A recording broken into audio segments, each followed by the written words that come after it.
In the aftermath of the referendum on Scottish independence, I was asked to provide some professional and academic insights on the possible reasons for the narrow defeat of the Yes campaign.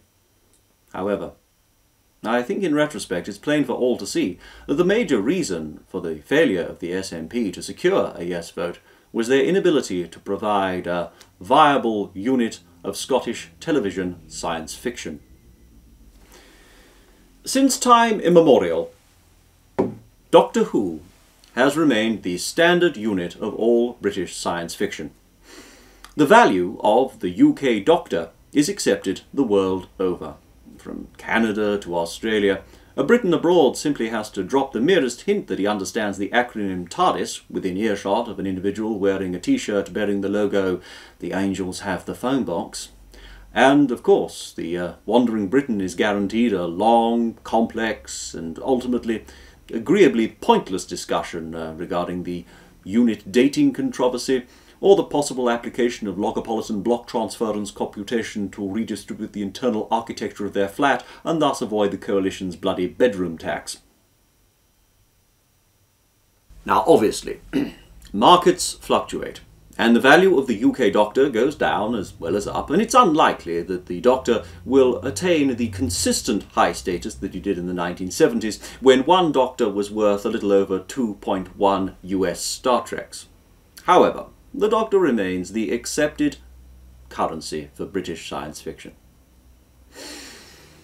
Therefore, despite a robust and, well, generally positive campaign, the SNP were terribly wrong in their assumption that after devolution, or indeed independence, the rest of the UK would be happy to enter into a Time Lord union and allow the Scottish to continue to use the Doctor as their standard measure of televisual fantasy. As we all know, for foreign nations, the free exchange of doctors is one of the most bankable aspects of British science fiction television. Now clearly the sharp, new Scottish Doctor, recently minted by the Royal Bank of Moffat, is accepted in coffee shops or distilleries north and south of the border. Now obviously the new Capaldi bears little external resemblance to the earlier issued English Smith, which incidentally is still viable currency south of Gretna Green, partly because the English have a terrible obsession with Tweedy nostalgia, but particularly because of the angular qualities of the Smith, which makes it almost impossible for counterfeiters to successfully duplicate, without simply producing bad cosplay, or an effigy of an Easter Island statue wearing a bow tie. Be that as it may, this stability, this easy exchange between Scottish and English doctors, makes British television science fiction a stable currency around the world.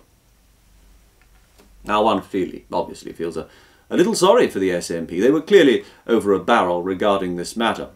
Now if the Westminster parties refused to allow them to continue to use the currency Doctor after independence, then the Scots would have been forced either to join the European cult television network, and thus produce nothing but dull, moody, pseudo-Scandinavian police procedurals, or to create their own new and exciting science fiction franchise. Now, whilst intimations were made by the First Minister during the campaign that Scotland might continue to employ the Scottish Doctor in his newly redecorated TARDIS, there was a fundamental flaw. If the rest of the UK were unwilling to allow the Scots to continue to use the Scottish Doctor as a single unit of currency, then they could simply stop the production of future Scottish Doctors. This would allow the Scots to deal only in existing Scottish Doctors, meaning ultimately they would be allowed only to trade in, bootleg VHS copies of Sylvester McCoy stories, and occasional clips from Tooth and Claw, when David Tennant is not bothering to pretend that he's a bloke from Essex. Obviously, neither side was entirely straightforward with regards to this matter. The Westminster parties indulged in some quite reprehensible scaremongering, claiming that in the event of independence, the Scottish people would be forced to accept BBC Glasgow's Sea of Souls as their only viable unit of televisual science fiction fantasy. A dire warning, which I think caused many wavering voters to head towards the no camp in the closing stages of the campaign. Now the independence issue is settled, for now at least, the vowed constitutional changes have of course raised the spectre of the old West Gallifreyan question. To wit, in the event of further fantastical powers being devolved to the Scots, should a Scottish doctor be allowed to pilot a Welsh-constructed TARDIS?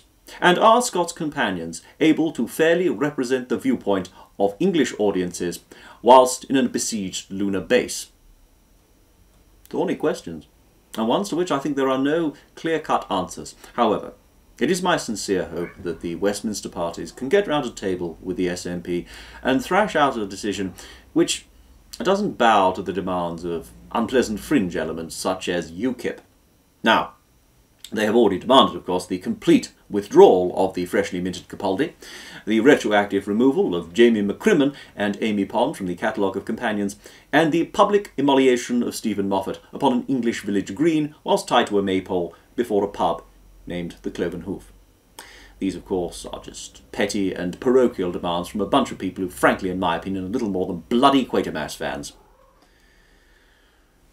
In summation, I hope that now that the dust is beginning to settle, that British science fiction fans from all across the globe can pull together, celebrate their cultural differences, and enjoy their newly devolved fantastical powers, and get behind the one factor, perhaps the only factor, that truly unites these eclectic isles of ours, a deep and abiding trust in the Doctor.